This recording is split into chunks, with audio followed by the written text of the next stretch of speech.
Hai, Assalamualaikum warahmatullahi wabarakatuh. Bertemu kembali dengan kami dari tim pengajar tata tulis karya ilmiah Fakultas Seni Rupa dan Desain ITB. Pada pertemuan kali ini kita akan membahas pemakaian huruf kapital. Ya, huruf kapital yang akan kita bahas hari ini berkaitan dengan nama unsur geografi. Yang termasuk nama unsur geografi diantaranya sungai, lempeng, sesar, patahan, badai, dan angin.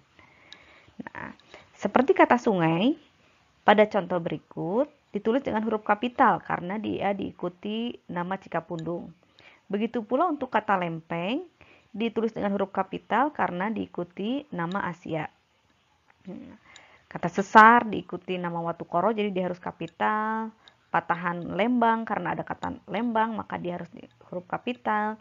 Angin karena ada Wambrau, dia harus kapital. Dan badai karena ada namanya Katrina, maka dia harus huruf kapital.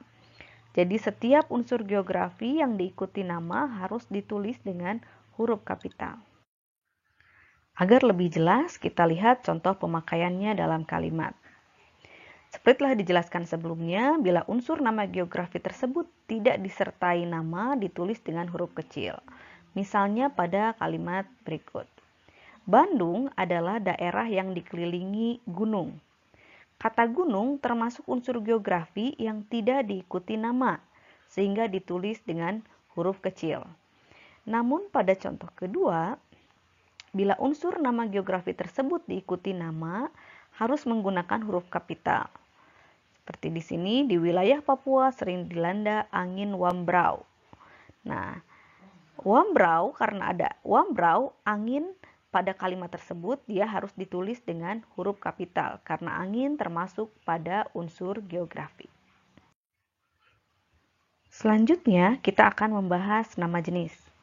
Nah, pengetahuan tentang nama diri dan nama jenis sangatlah penting bagi seorang penulis karena hal tersebut akan berimplikasi terhadap tulisannya. Misalnya ada kata kambing Etawa, harimau Benggala, pisang Ambon, jeruk Bali. Nah, Etawa, Benggala, Ambon, dan Bali jika telah digabungkan dengan nama jenis, maka dia menjadi bagian dari nama jenis tersebut sehingga ditulis dengan huruf kecil.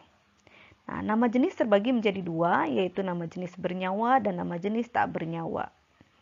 Yang termasuk nama jenis bernyawa adalah hewan dan tumbuhan, seperti pada contoh kambing Etawa, pisang Ambon, jeruk Bali, harimau Benggala. Nah, nama jenis tak bernyawa misalnya jabatan, pangkat, gelar, profesi, pekerja, alat pertukangan, perbengkelan, alat musik, alat tulis, bumbu dapur, rumah, dan nama penyakit itu masuk pada nama jenis tak bernyawa. Misalnya pada kata kunci Inggris, garam Inggris, flu Singapura, nah itu merupakan nama jenis tak bernyawa. Nah, ada pula nama jenis yang menyertakan nama orang. Nah, karena dia menyertakan nama orang, sehingga nama ini dia tetap ditulis dengan huruf kapital. Contohnya ayam goreng Mbah Karto atau roti bakar Bang Jali. Nah, karena dia menyertakan nama orang, Mbah Karto dan Bang Jali, maka Mbah Karto dan Bang Jali dia tetap ditulis dengan huruf kapital. Ada pula nama jenis yang merupakan benda olahan dan menyertakan nama tempat. Bahkan bisa jadi nama jenis tersebut merupakan makanan khas dari daerah itu. Misalnya rendang Padang, dia bisa bermakna rendang khas Padang atau rendang dari Padang. Asinan Bogor, dodol Garut, coto Makassar, brem Bali, batik khas dari Cirebon, soto khas dari Madura, pempek khas atau pempek dari Palembang, dan sarung khas Samarinda. Nah, ini dia Padang, Bogor, Garut, Bali, Cirebon, Madura, Samarinda, Palembang, dan Makassar harus menggunakan huruf kapital karena dia merupakan nama khas. Selanjutnya, huruf kapital digunakan sebagai huruf pertama nama bangsa, suku bangsa, dan bahasa. Kata bahasa, bangsa, dan suku ditulis dengan huruf kecil. Namun, kata yang mengikuti bangsa, suku bangsa, dan bahasa tersebut ditulis dengan huruf kapital. Misalnya bangsa Asia.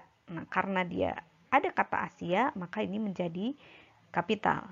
Bangsa Eropa, karena bangsa diikuti kata Eropa, maka dia menjadi kapital Eropanya. Tapi bangsa, suku, dan bahasa dia tetap kecil. Suku Sasak, Sasaknya kapital. Suku Dayak, Dayaknya kapital. Bahasa Minang, Minangnya kapital. Bahasa Indonesia, Indonesianya kapital. Tetapi sekali lagi, penulisan bangsa, suku, dan bahasanya dia tetap kecil.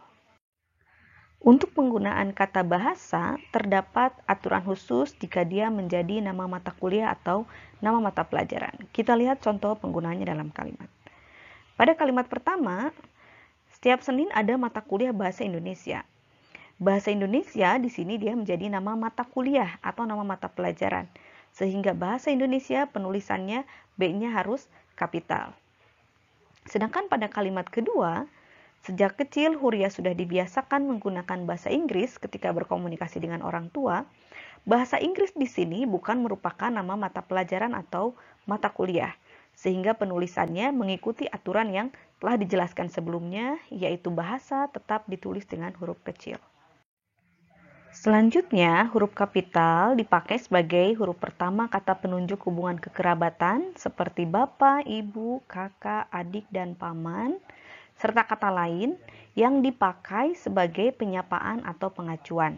Nah, misalnya, pada kalimat pertama, seorang mahasiswa ketika mendapatkan beasiswa di luar negeri harus hidup terpisah dari ayah dan ibunya.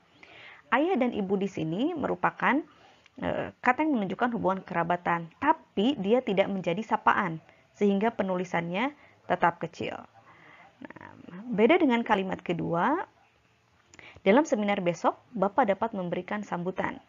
Nah, pada kalimat ini, Bapak di sini dia bermakna sapaan. Karena dia menyapa, maka penulisannya harus kapital. Begitu juga pada kalimat yang ketiga, pada kata saudara. Beberapa hari yang lalu, proposal saudara sudah saya terima. Nah, saudara di sini digunakan untuk menyapa, sehingga kata saudara harus ditulis dengan huruf kapital. Demikian materi mengenai penulisan huruf kapital.